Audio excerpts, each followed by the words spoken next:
Welcome back to Jesse T, baby. Me and my co-host, my name's Bob Lazar. Bob Lazar. We're going to go over all the fights from the Masvidal Diaz fights, but first, let's jump into some Masvidal Diaz highlights. Let's go. The bell and round one. Not a southpaw. I was curious too. How were they? Jorge coming on southpaw. Very interesting. He is.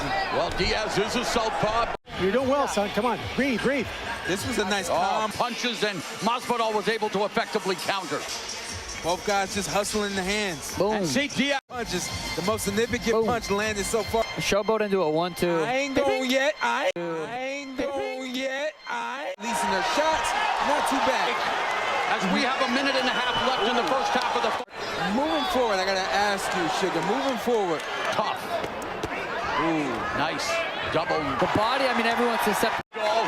And we are through the first half. They did a bit, but again, they gleaned information from so many boxing. Dropping right hand by Diaz. Nice jab by minute 45 left in the sixth.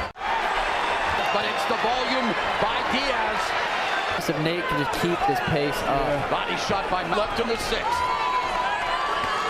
Masvidal, as he tries to slow down his pace. 30 seconds left. Stop Diaz momentarily. Yeah, by Diaz.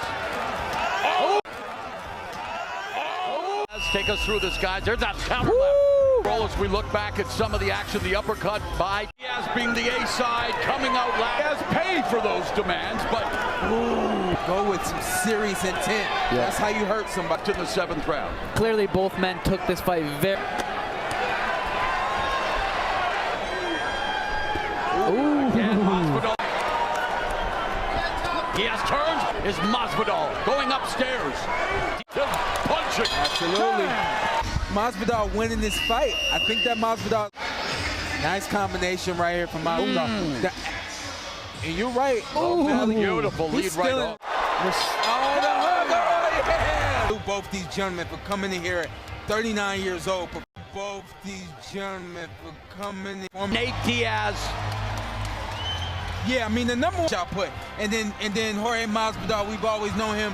We're going to need our safety shades, our Sean O'Malley premium safety shades for today, because me and my co-host, My name's Bob Lazar. Bobby Lazar, we're going over the Diaz-Masvidal boxing match. Let's get into it. I'm going to start with the Anthony Pettis fight. Anthony Pettis, Chris Avila. Was kind of a boring fight, of course. There's, what do you expect? They're two MMA fighters boxing. They both were out of shape. I mean, I think Chris Avila was definitely more in shape. Probably was training more often, doing more conditioning. Anthony Pettis didn't look like he was really doing much of either. It was kind of a letdown. Yeah, he wasn't doing good in there. He was gassing. He was gassing out. He wasn't conditioned at all. Really had no answers for Chris. Chris, I believe, won unanimous. Moving on, Amado Vargas takes on Sean Garcia, Ryan Garcia's little bro. I believe Amado Vargas was not a super heavy favorite, but I believe he was a favorite, and he really just bum rushed Garcia from the get-go. Amado really just put it on Garcia. Sean was trying to really, that signature Garcia left hook or right hook. I think he was throwing the left just like his brother, or both. He was trying to throw it. The timing was off. He's got a lot of work to do. So get back in the gym, figure that out. He's got that good left hook though. Like he looks like he's got some snap to his punches though. He's young still. He can get back in there and put the work in. Was it Daniel Jacobs and Shane Mosley Jr. Super middleweight Jacobs. Mosley was just outworked him. He's younger. He outworked him. He had better cardio. He threw more punches. He had better footwork. There was some real good big shots thrown at the end of almost every round from Jacobs, though. It's like we seem to get down to the last 10 seconds of every round, and Jacobs just starts to throw haymakers, and it looks like he's going to land. So I was like, I don't know why he didn't do that early on in the fight. He just did that like at the end of almost every round. So I don't know. I felt like Jacobs could have done better. I felt like he was a little hesitant to throw punches, rightfully so. But at the end of the fight, man, I really think he should have just put it all on the line, and he didn't. So whatever about that fight. Masvidal Diaz. I thought it was a draw. I thought it was a draw. Definitely more output on Diaz's part. Diaz put Masvidal on his back leg the entire fight.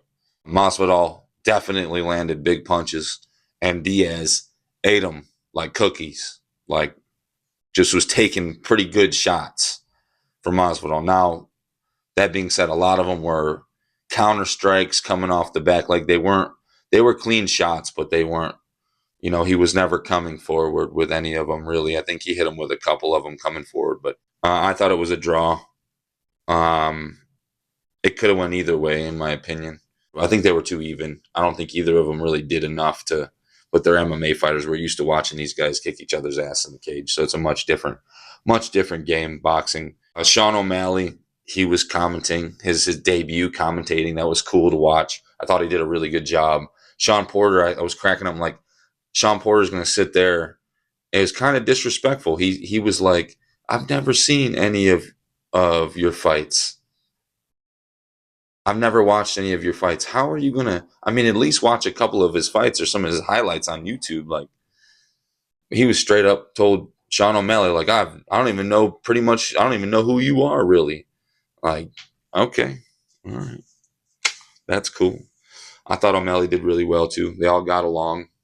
Their chemistry and commentating, all three of them did a really good job. So it was fun to watch. It was really entertaining. Sold out crowd in the Honda Center.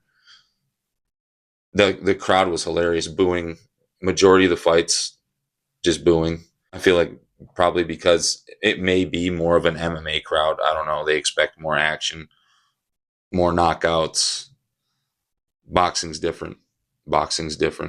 So O'Malley was great. Diaz called out Leon Edwards at the end. That was kind of funny. It was like, okay. And anybody else, they're dead, he said. He said, anybody else can get it. They're dead. They're all dead. Diaz, I like to see him fight. Either of these guys, Masvidal or Diaz. But Diaz, I would love to see come back and fight anybody, because it just seems like his cardio, he always just tries to drown these guys. He just brings them into deep waters. And even Leon Edwards at the very end of their fight, it was ridiculous, because he kind of just pointed at him like, got you at the end of the fight. I was getting my fucking shit kicked in the whole fight.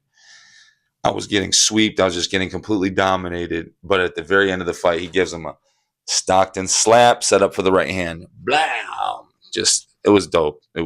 Classic Diaz. I'd like to see him fight any or all these, every single one of them. Karate, combat, any of the combat sports. I would always watch either of these guys. I think Masvidal Diaz was a great fight.